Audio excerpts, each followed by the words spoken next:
join our Patreon. Did Jesus Exist series. We are Mythvision. Did Jesus Exist with Dr. Robert M. Price. One of the biggest, mysteries we find in the Pauline epistles, if those who take the 7 as authentic, and the others as possibly pseudo-Paul or something, is that Paul never quotes Jesus for words that Jesus himself says. There's no quotes from the Gospels that we have, that supposed sayings of Jesus himself. Doesn't that work in line with mythicism? And what does that say about who Paul's Jesus was? Or can we delve into this topic of why doesn't he just quote him? Yeah, wouldn't you think that would be the way to settle things? Corinthians, there's your view, and then there's the opinion of the Son of God. That would kind of settle it, I should think. But does he ever quote Jesus? There's a couple of places where people say that he does, with attribution. Let's leave it at that for a second. This I say to you by the word of the Lord. I think it's one of the Thessalonians, I forget. And the Lord himself will descend with the shout, the trumpet, the archangel, and this and that and the other thing. Actually, if you read my book, The Paperback Apocalypse, I deal with this. It's not clear that he means the Lord Jesus, because I reproduce a lengthy passage from one of the prophets of the Old Testament, of which the Pauline text appears to be a kind of a précis, a condensation, just picking out certain phrases he wants to emphasize, like we would do with the ellipse dots. And so you really have to wonder, is he talking about the Lord Jesus or the Lord Jehovah? And I think it's a pretty good case that this is not my original observation, but I think that really is off the table there. The one people like is best to quote is in 1 Corinthians 7, where he says, he's talking about divorce, and he says, I say not the Lord. About this I have no saying from the Lord, but I give my judgment as one who is deemed worthy. And if the man divorces his wife, etc., etc., well, okay, where did he get this from the Lord? Is it a quoted source? Is it something Jesus said, or is it something he's saying now? You cannot cavalierly dismiss the latter when you read something like the 7 letters to the churches in the book of Revelation, where the Son of God, whose eyes are as a flame of fire, says to the church at Laodicea and all that. I just don't see how that is not at least as likely. What is Paul talking about in 1 Corinthians 12 through 14? When you come together, one has a word of wisdom, one has a word of knowledge, you prophesy. From whom? It's hilarious to see people try to explain this in some other way. Like Calvin said, I believe, that prophesying, well, that just means preaching the gospel. No, it doesn't. Come on, stop twisting the text. It must be the word of the Lord from the heavenly Christ. And then he says he says, this I say, not the Lord. But then he says, this I say by the word of the Lord. If you take a look at the context, when he's saying, okay, I don't have a command of the Lord, but I think I'm trustworthy, he's dealing with an ambiguous issue. It's not clear cut. And that's why he says, I have to, give you my best thought about it. Whereas the other one, it's pretty darn clear, and so he can speak with Christ's authority, and he probably got it from the man upstairs, just like in Galatians. I didn't get my gospel from anybody, nor was I taught it. It came as a revelation from the Lord.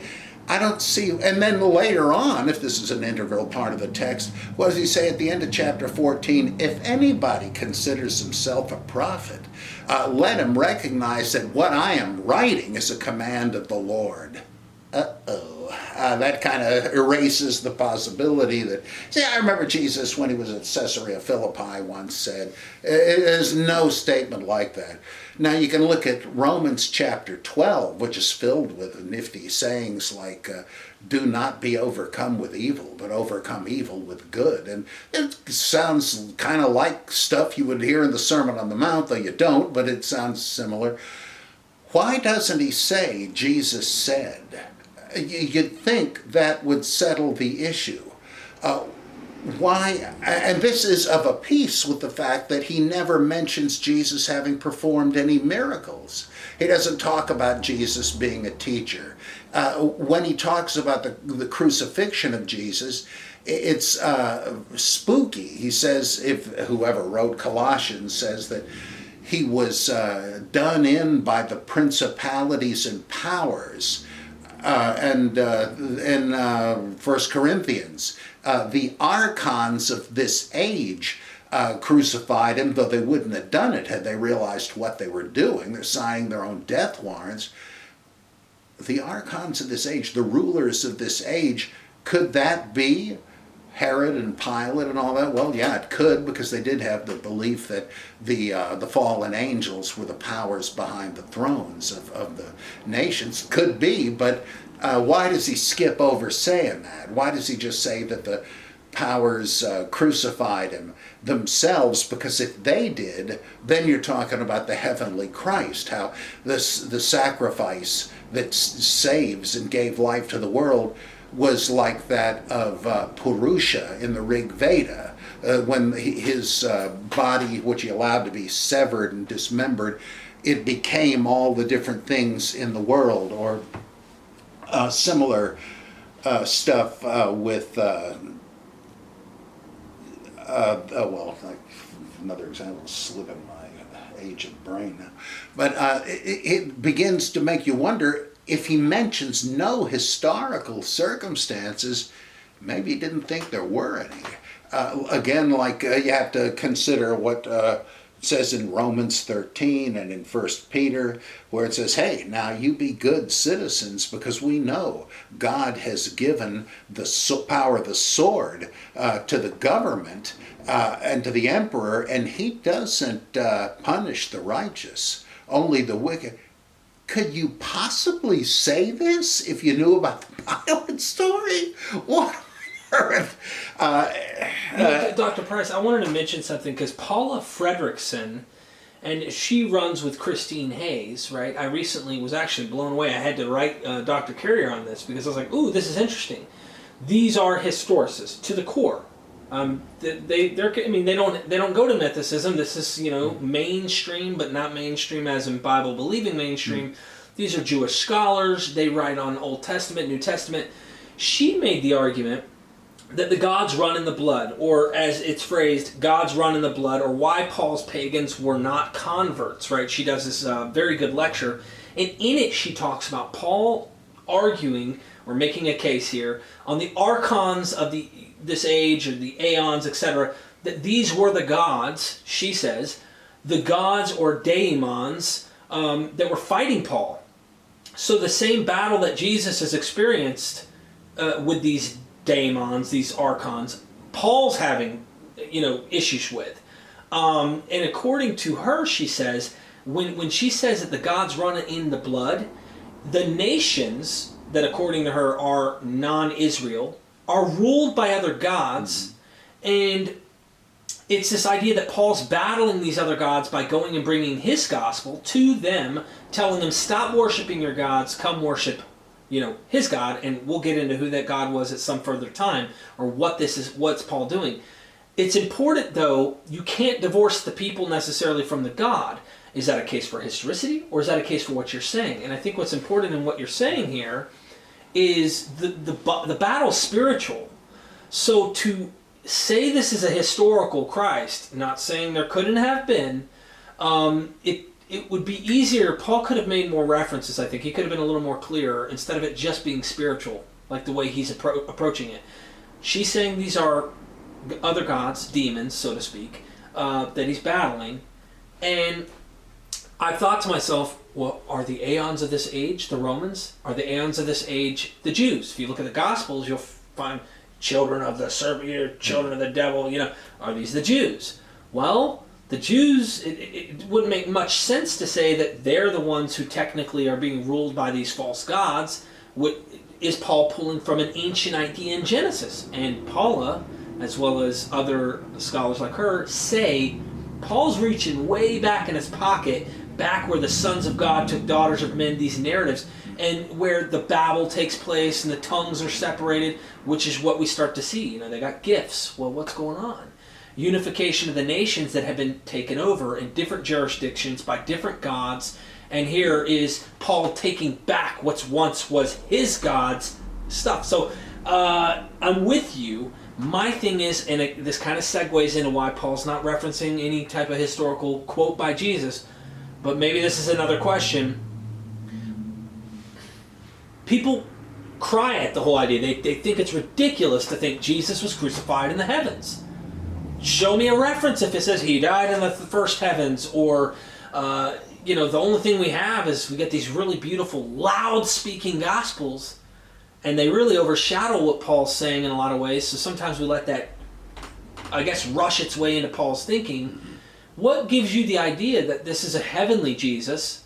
I know the aeon argument you just made, but you see where I'm going with this? Well, it seems to me it's the same problem if he, like when he says or whoever wrote Ephesians, said we wrestle not against flesh and blood, but against principalities and powers in heavenly places and so on. Keep in mind, if he wrote 2 Corinthians, he actually has a story where he ascends to the third heaven and is beaten with the fist, kolaphizo, by an angel of Satan. And there's no politics involved there. And he appeals to the enthroned Lord that it might pass from him, and he says, my grace is all you need. And he says, well, okay, in that case, I'll rejoice in all the persecutions and so on, which of course he's thinking of the human agents of Satan. We are not ignorant of his devices, he says in Thessalonians. The fact that he doesn't make a reference even in Ephesians to some governmental powers or anything, and he does in 2 Corinthians refer to an assault in heaven on him, makes me think it's still a very viable thing. How are does he mention intermediaries in any of the cases? I don't know. He does say in 1 Corinthians where he's telling them not to participate in idol sacramental feasts. He says that we all know that the gods the Gentiles worship are demons. That was part of Hellenistic Judaism. And of course the fallen angels and the sons of God were identified with one another, and they were the power behind the throne, as in Daniel. Was it Michael or Gabriel says to Daniel, I'm sorry I'm late, but I was held up fighting the king of Persia. What is that? Well, he means the false god who runs Persia. Wow. And but he's having a fight in heaven with him. So I don't think you can knock off that celestial crucifixion thing.